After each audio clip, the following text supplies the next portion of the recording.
Hola Graciela, buenas tardes. Por favor, encendamos nuestras cámaras. Encendamos nuestras cámaras. Buenas tardes, licenciada. Vamos a comenzar, vamos a comenzar con la clase de hoy. Vamos a ver la deriva genética. Voy a presentar la pantalla. Ya, listo. Puedes observar la pantalla, Graciela.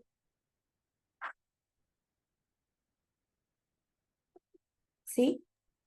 Sí, Ya. Vamos a ver la genética, el cuello de botella, la selección natural versus la selección artificial. Ya. Pero antes de todo vamos a ver un video. Ya sabes que tenemos que ver un video antes de comenzar la clase para que entremos un poquito más en contexto. Por favor, me avisas si no escuchas el video cuando apago el micrófono. Recuerda que te voy a hacer preguntas acerca de este video.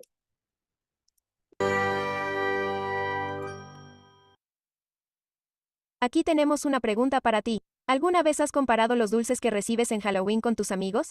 Mi hermana y yo, un poco competitivos en el deporte de la casa de dulces de Halloween, ambos tenemos preferencias sobre con qué tipo de dulces esperábamos llenar nuestros baldes cada año. En cuanto a mí, amo los ositos de goma.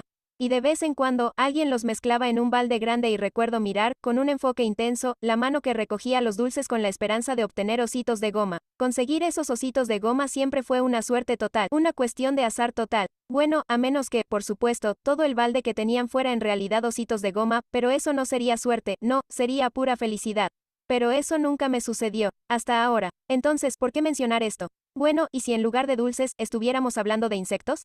Y no en un balde de Halloween porque eso sería un poco asqueroso. Están en la calle. Y cuando estás paseando en scooter por el vecindario en Halloween para recolectar dulces, porque los scooters pueden o no ser nuestro modo de transporte infantil súper increíble, aplastas algunos. Accidentalmente, por supuesto, porque nos gustan los insectos en general. ¿Los que sobrevivieron estaban mejor adaptados? ¿Tenían alguna habilidad especial para prever eventos o para alejar tu scooter de ellos? Suponiendo que todos estuvieran allí en la calle en tu ruta de truco o trato, no, en este ejemplo de evento aleatorio, los sobrevivientes no estaban mejor adaptados. Ellos fueron afortunados. Fue casualidad. Y los que fueron aplastados estaban, en este caso, en el lugar equivocado en el momento equivocado. Y eso es lo que es la deriva genética. La deriva genética puede cambiar las frecuencias alélicas en una población. Recuerda, los alelos son una forma de un gen, pero la deriva genética es aleatoria, a diferencia de la selección natural. Recuerda que en nuestro video de selección natural, los organismos que tienen rasgos que dan como resultado una alta aptitud física pueden transmitir esos alelos a su descendencia. Aquí es donde entra en juego la supervivencia del más apto. Pero no en la deriva genética. En la deriva genética, los organismos no son necesariamente más aptos, sino que ganan en un juego de azar. Veamos una representación de la deriva genética conocida como efecto de cuello de botella. Siempre me gusta recordar esto centrándome en la palabra botella. Digamos que tenemos una botella aquí y la llenamos con nuestros dulces de Halloween. Si sacudimos solo algunas de las piezas de caramelo, representa necesariamente la botella completa en cuanto a las frecuencias de caramelo que obtienes. No. De hecho, uno de los tipos de piezas de caramelo no está ahí, ese tipo está totalmente eliminado. Bueno, considera un desastre natural como un incendio forestal. Los organismos sobrevivientes no estaban mejor adaptados, probablemente solo estaban en un área donde no se vieron afectados directamente. Pero los sobrevivientes no representan a la población original, por lo que definitivamente habrá una nueva frecuencia de alelos entre la población sobreviviente. Efecto cuello de botella. Otro momento para ver la deriva genética es cuando se habla del efecto fundador. En este caso puede que tengas organismos que hayan fundado una isla o alguna zona nueva. Los pocos organismos que llegan para iniciar una nueva población no representan necesariamente a la población original de la que procedían. Tomemos un caso en el que tal vez algunas semillas que son dispersadas por el viento terminan en una nueva área que resultó ser perfecta para su crecimiento. Esta nueva población crece. Bueno, esas semillas que aterrizaron en esta nueva área pueden no representar necesariamente la población original de plantas de la que provienen. Es una muestra aleatoria. Efecto fundador. En resumen, la deriva genética puede generar grandes cambios en las frecuencias alélicas y es un mecanismo para la evolución. Una última cosa. ¿Qué tipo de población crees que sería más vulnerable a la deriva genética? Una gran población. O una pequeña población. Si alguien solo está juntando dulces intensamente y por accidente, la scooter pasa por encima de algunos insectos, mira el resultado en esta pequeña población frente a la gran población. Como puedes ver, este evento aleatorio tiene el potencial de causar más cambios con respecto al original en la pequeña población. En primer lugar, no había tantos representantes allí. Entonces, en muchas incidencias de deriva genética en las poblaciones. El impacto en las poblaciones pequeñas es especialmente significativo. Bueno, eso es todo de parte. Listo, Graciela, ¿qué me puedes decir acerca del video que acabamos de ver?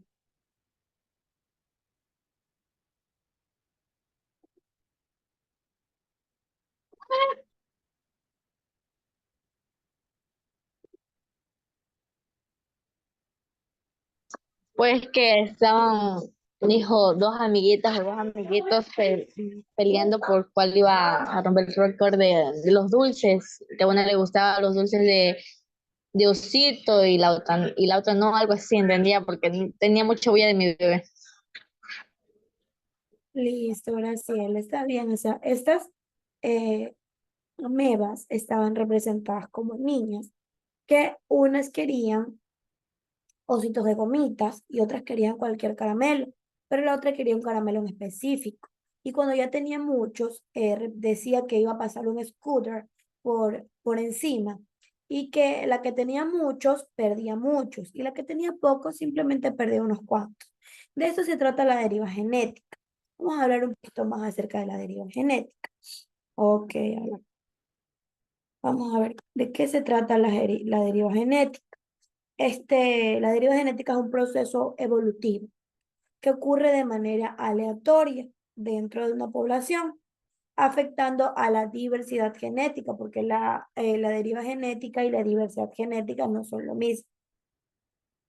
A diferencia de la selección natural, que esta ofrece características beneficiosas, la deriva genética provoca una pérdida de diversidad al alterar la frecuencia de los genes. Esto quiere decir que podría ser de manera impredecible, no te avisa, sino que cuando tú ya te das cuenta, ya te faltan células, estás menos protegido, faltan menos animales y así.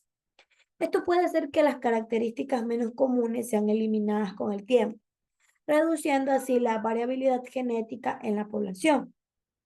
Este efecto es más notable en poblaciones pequeñas, que es lo que veíamos en el video, donde las fluctuaciones genéticas pueden ser más significativas. Situaciones como el efecto del fundador y el cuello de botella son ejemplos donde la deriva genética puede ser especialmente más fuerte, más poderosa.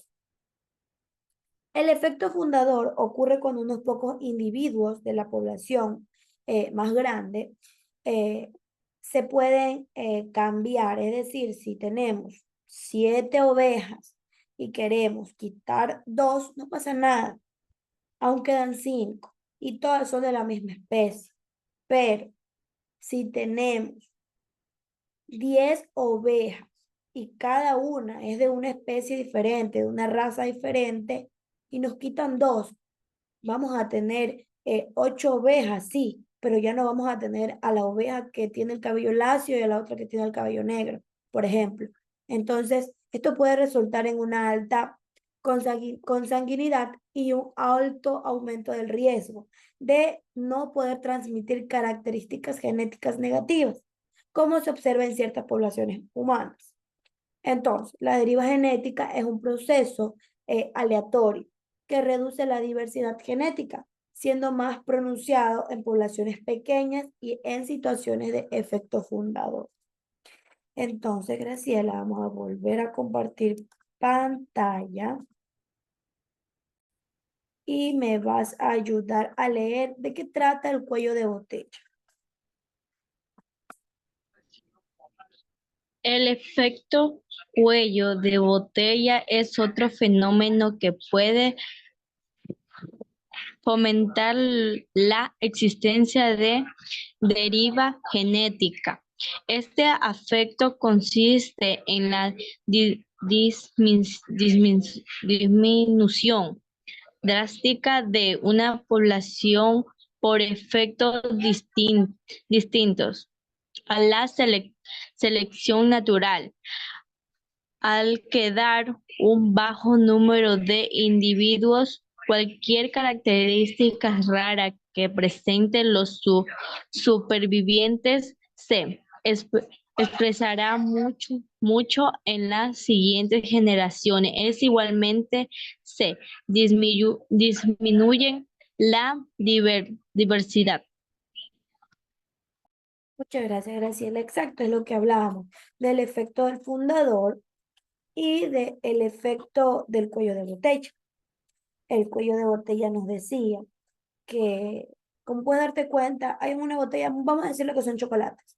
Hay muchos chocolates en una botella ancha, pero con el cuello fino.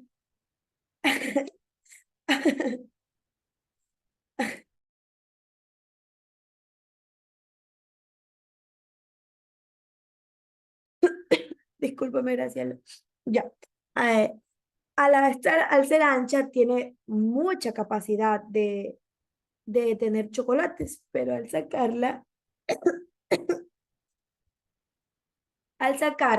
voltearla, no van a salir muchos, van a salir solo unos cuantos. Entonces, en diferencia de el efecto fundador, esto es más grande. Las poblaciones y donde está metida son más grandes.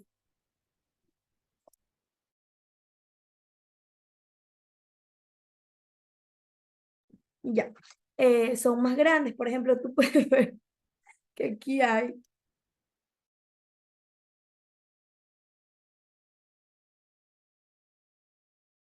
ya, discúlpame, Graciela. Listo, como te decía, eh, te puedes dar cuenta que aquí hay, vamos a decirlo como círculos. Y es más fácil transportar la migración. En cambio, las botellas.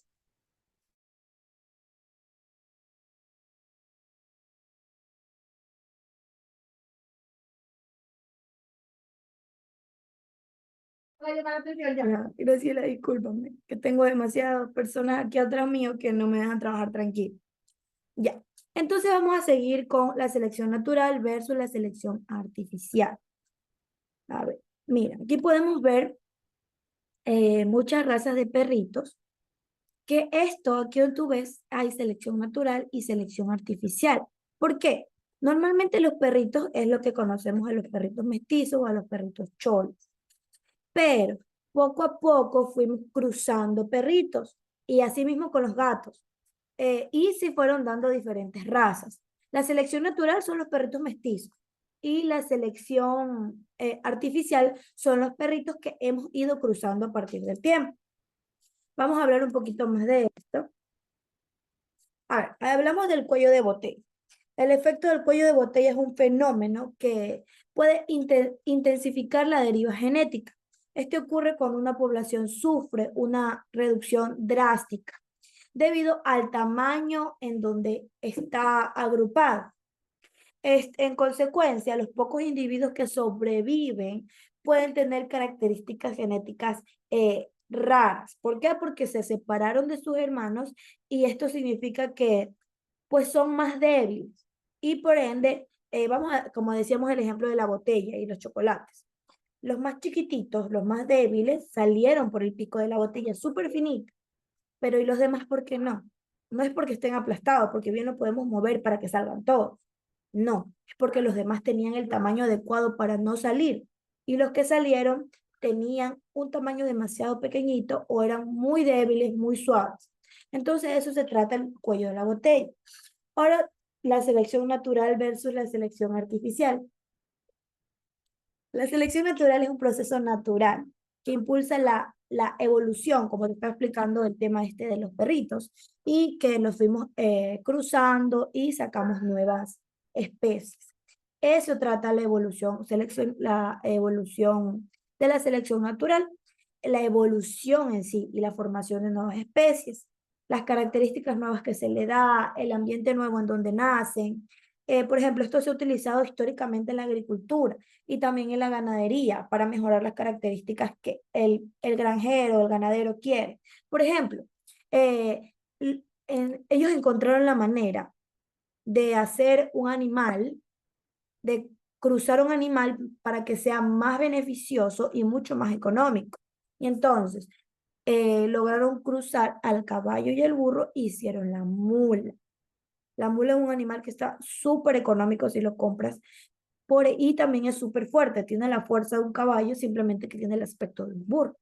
Pero esto no es natural y por eso mismo la mula es un animal estéril, absolutamente todos son animales estériles, no pueden reproducirse porque esto no es natural, no es parte de la selección natural, esto es selección artificial.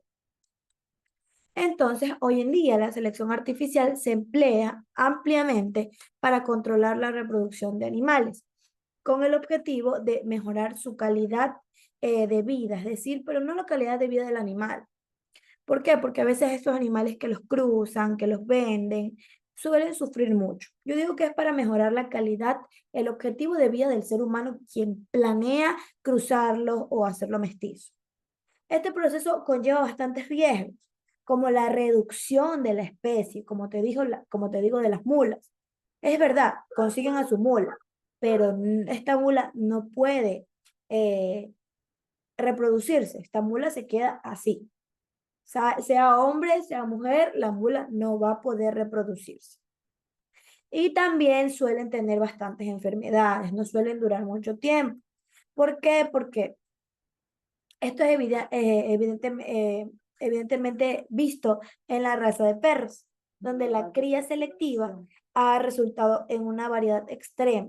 Pero, es decir, conocemos muchísimas razas de perros.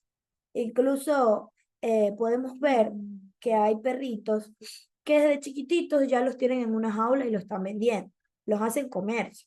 Pero ¿qué pasa? Estos perritos son muy débiles, necesitan mucho cuidado, porque necesitan a su mamá, pero los ven literalmente desde que nacen.